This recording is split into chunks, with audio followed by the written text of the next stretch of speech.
हाय नमस्ते, welcome to bio express series. Tension नहीं, तैयारी करें स्मार्ट तरीके से। Bio express 10 minute quick revision series in Hindi. आज इस सीरीज़ में हम टॉपिक लेकर आए हैं कैंप पाथवे। कैंप पाथवे जो आपके एक तरह से देखा जाए तो ड्राई एरियाज़ में जो होते हैं प्लांट, उनमें ये पॉसिबल होता है। तो इसके बारे में हम आज बात करेंगे। क्या है हमारे टॉपिक का नाम? हमारे टॉपिक का नाम है कैंप पाथवे। इसे मतलब क्राइसोलिसियस एसिड मेटाबॉलिज्म पाथवे भी बोलते हैं। क्या बोलते हैं? क्राइसोलिसियस एसिड मेटाबॉलिज्म। कैंप पाथवे जो है एक तरह से फोटोसिंथेटिक प्रोसीजर ही होता है। कैंप pathway is a type of photosynthetic adaptation found in plant grow is very dry condition. Desert वगैरह में जो प्लांट होते हैं जहाँ पर पानी की कमी होती है, वहाँ पर इस तरह का पाथवे, उन प्लांट में इस तरह के पाथवे देखने को मिलता है। दिस प्लांट स्टोमेटा जो आपके डिजर्ट एरिया के हैं, जैसे लाइकिजा, कैक्टस, तो ये जो है stomata remain close during the day. Day time क्या होता है? स्टोमेटा क्लोज रहते हैं और नाइट टाइम में ओपन रहते हैं टू रिड्यूस वाटर लॉस। इसलिए क्योंकि इनके रिड्यूस वाटर का लॉस जो है वो कम। तो these plant stomata remain close during the day to reduce water loss and opening at night to take in CO2। क्या है? डे के टाइम क्या हो रहा है? स्टोमेटा बंद है, जिससे कि आपकी वाटर का लॉस बहुत कम हो, और नाइट के समय आपकी स्टोमेटा ओपन होती है और CO2 को लेते हैं, इनटेक करते हैं। तो इस वजह से क्या है, स्टोमेटा दिन में बंद रहते हैं, क्योंकि दिन में अगर खुले रहेंगे वैसे भी पानी वहाँ कम है, और स्टोमेटा ओपन होने की वजह से वाटर का लॉस हो जाएगा। तो इसका जस्ट उल्टा कंडीशन होता है कि राइट के टाइम स्टोमेटा ओपन रहते हैं और नाइट के टाइम ओपन रहते हैं, तो ये CO2 एब्सॉर्ब करते हैं या इनटेक करते हैं। फिर आया आपका at night the CO2 carbon dioxide fixed into organic acid. अभी जो नाइट पे CO2 लिया है इन्होंने, स्टोमेटा ओपन हुए, CO2 अंदर लिया, तो उससे ये क्या बना लेते हैं, आपका ऑर्गेनिक एसिड बना लेते हैं, जिसे हम और इसे स्टोर कर लेते हैं। कहाँ? वैक्यूल में। समझ लगा? जो जीरोफाइटिक जो प्लांट होते हैं, जो पानी की कमी होती है वहाँ पर उगते हैं, वहाँ पर क्या है, फोटोसिंथेसिस जो एक्टिविटी है उसमें ही आपका कैंप पाथवे इन्वॉल्व होता है। बट कैसे फंक्शन करता है? स्टोमेटा जो है वो डे टाइम क्लोज रहते हैं। क्यों? क्योंकि यहाँ पर वाटर का लॉस को रोका जा सके। वही नाइट टाइम पे क्या हो, स्टोमेटा ओपन होते हैं और किसका इंटेक करते हैं? CO2 का।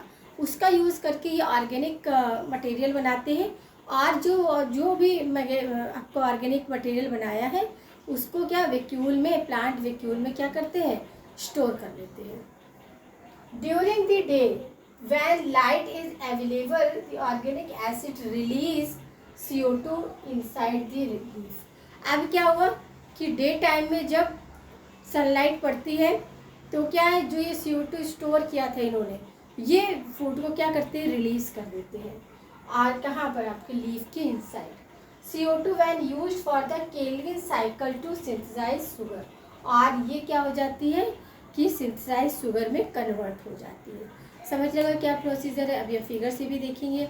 सबसे पहले तो ये देखना है कि यहाँ पर स्टोमेटा डे में नहीं नाइट में खुलते हैं, और क्या करते हैं? इनटेक कार्बन डाइऑक्साइड, और वो कार्बन डाइऑक्साइड का यूज़ करके ऑर्गेनिक कंपाउंड बनाते हैं, जिसे स्टोर कर लेते हैं वैक्यूल्स में। और जब डे टाइम में सनलाइट पड़ता है तो उसी CO2 को रिलीज़ करके ये क्या करते हैं? अपना सिंथेसाइज फूड को फॉर्मेट करते हैं। फूड या शुगर यही बोल सकते हैं। एग्जाम्पल इसमें क्या है? कैक्टस आते हैं, पाइनएप्पल्स आते हैं, और सब मेंबर ऑफ आपका क्रेसिफेरेसी फैमिली के जो प्लांट है वो सभी आते हैं।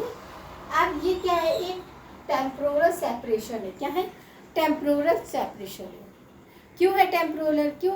क्योंकि इनकी कंडीशन वहाँ पर इतना है, बहुत ज़्यादा ड्राई कंडीशन होती है, और टेम्परेचर बहुत high, tolerance high temperature, high light intensity, इसलिए क्या है? टेम्पोरल सेपरेशन है।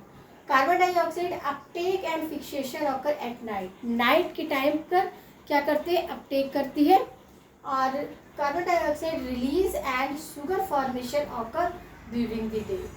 अब ये क्या करते हैं? देखो, डे के टाइम क्या कर रहे हैं? CO2 को रिलीज कर रहे हैं, और नाइट में CO2 को लेके क्या ऑर्गेनिक मैटर बनाते हैं, और डे टाइम में CO2 रिलीज करते हैं। ये आपके क्या है, मोस्टली आपका जीरोफाइटिक या सक्यूलेंट प्लांट भी बोलते हैं। इस तरह के प्लांट को क्या बोलते हैं, सक्यूलेंट प्लांट भी बोलते हैं। अब हम फिगर में देखेंगे। अब ये फिगर है, देखिए फिगर में स्टोमेटा है, नाइट टाइम में, डार्क यानी कि नाइट, डार्क मीन्स नाइट, तो नाइट में स्टोमेटा ओपन हुई। अब इन्होंने CO2 लिया और पेप्टेज, इन दोनों के हेल्प से क्या बना, ऑक्जेलिक एसिड बना, जो कि 4 कार्बन मॉलिक्यूल कंपाउंड होता है।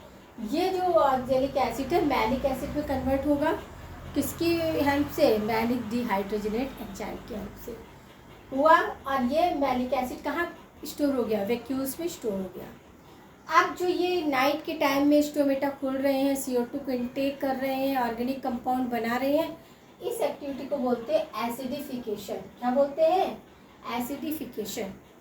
समझ लगा, एसिडिफिकेशन। अब आते हैं हम डे टाइम में, जब लाइट है, जब लाइट है तो ये प्लांट अपना किस तरह एक्टिविटी करते हैं। अब लाइट में क्या है, स्टोमेटा तो क्लोज है, क्लोज है। अब जो ये वैक्यूल्स में आपका क्या पड़ा था, जो मैलिक एसिड बना था रात में, वो मैलिक एसिड क्या होता है, रिड्यूस होता है, और वो क्या करता है, CO2 रिलीज करता है और क्या बना लेता है, PA बना लेता है।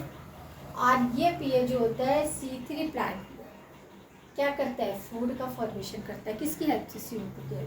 अब इस एक्टिविटी को बोलते हैं डी एसिडिफिकेशन। क्या बोलते हैं, डी एसिडिफिकेशन। तो समझ लगा आपको कहाँ एसिडिफिकेशन हो रहा है, नाइट टाइम में जब स्टोमेटा खोल रहे हैं, स्टोमेटा से CO2 अंदर आ रहा है और वो क्या कर रहा है, ऑक्जेलिक एसिड मैलिक एसिड में कन्वर्ट हो रहा है, मैलिक एसिड स्टोर हो जाता है वैक्यूल्स में। तो ये है आपका एसिडिफिकेशन की एक्टिविटी। वही जस्ट उलट, जब डे टाइम होता है तब CO2 रिलीज़ करता है, जब CO2 रिलीज़ करता है तो C3 की वजह से क्या होता है, फूड का फॉर्मेशन होता है। यही तो लिखा है हमने, देखिए, during the day time when light is available these organic acids release CO2 inside the leaf. The CO2 is the carbon dioxide is the use for Calvin cycle. Calvin cycle use होती है और synthesise sugar यानी कि अपना भोजन बना लेते हैं। तो ये था हमारा कैसुलियन एसिड मेटाबॉलिज्म पाथवे, या फिर हम ये बोल सकते हैं कि ये कौन से कैसुलियन, या फिर हम बोल सकते हैं सिक्ल्यूसेंस फैमिली के जीरोटाइफाइटिक जो है, जीरोफाइटिक प्लांट है, उनमें इस तरह का पाथवे देखने को मिलता है। ये भी फोटोसिंथेसिस करते हैं, बट इनकी एक्टिविटी क्या होती है कि डे टाइम में स्टोमेटा क्लोज रहते हैं। क्यों क्लोज रहते हैं, क्योंकि वाटर का क्वांटिटी कम से कम लॉस हो पाए, और नाइट टाइम में स्टोमेटा खुलते हैं जिससे कि ज़्यादा से ज़्यादा CO2 को क्या कर सके, इनटेक कर सके। CO2 इनटेक करेंगे और ये ऑक्जेलिक एसिड मैलिक एसिड के फॉर्म में ऑर्गेनिक कंपाउंड को कहाँ स्टोर कर लेते हैं, वैक्यूल्स में। वैक्यूल्स में कर लिया, और डे टाइम में जब आपका सनलाइट आए तो ये CO2 रिलीज़ करते हैं इनसाइड ऑफ लीफ, और आपका केल्विन साइकिल की हेल्प से क्या बन जाता है, इनका शुगर का फॉर्मेशन हो जाता है। तो ये क्या है, एक तरह से टेम्पोरल प्रोसीजर है। क्यों, क्योंकि ये क्या होते हैं, एक तरह C3 प्लांट बोलते हैं। C3 प्लांट की फीचर्स क्या थे, एक तो वो tolerance high temperature and high light intensity, और ये कैसे ट्रॉपिकल रीजन में देखने को मिलते हैं, जहाँ पर आपका टेम्परेचर बहुत ही कैसा होता है, ड्राई होता है, ड्राई कंडीशन को कैलिब्रेट किए रहता है। तो ये हमारा कंसेप्ट था। उम्मीद करते हैं कि आपको आपको ऐसे फिगर बनाना है, तभी आपको याद रहेगा कि मैलिक एसिड कहाँ स्टोर होता है। ये क्वेश्चन कहीं से एसिडिफिकेशन, तो आपको याद रखना है कि डे टाइम में डी एसिडिफिकेशन होता है, नाइट टाइम में एसिडिफिकेशन होता है जब स्टोमेटा ओपन होते हैं, और ओपन होने के साथ ही इनटेक ज़्यादा से ज़्यादा CO2 को क्या करते हैं, इनटेक करते हैं, ताकि ज़्यादा से ज़्यादा वो रॉ मटेरियल आपका जो ऑर्गेनिक मैटर है वो बना सके, मैलिक एसिड। और फिर जब डे टाइम में सनलाइट मिलती है तो ये इनसाइड लीफ CO2 को रिलीज़ करते हैं, कैल्विन साइकिल इन्वॉल्व होती है, और ये अपना सफिशेंट शुगर यानी कि फूड को फॉर्मेट कर लेते हैं। तो बने रहिए हमारे साथ सीरीज़ में। आपको कंसेप्ट समझ आ रहा है, चीज़ें समझ आ रही हैं तो चैनल को लाइक करना है, शेयर करना है, साथ ही सब्सक्राइब करना है। और इसी तरह आप अपने कंसेप्ट को करते रहिए स्ट्रॉन्ग। मिलते हैं नए पार्ट में नए टॉपिक के साथ और एक नए कंसेप्ट के साथ।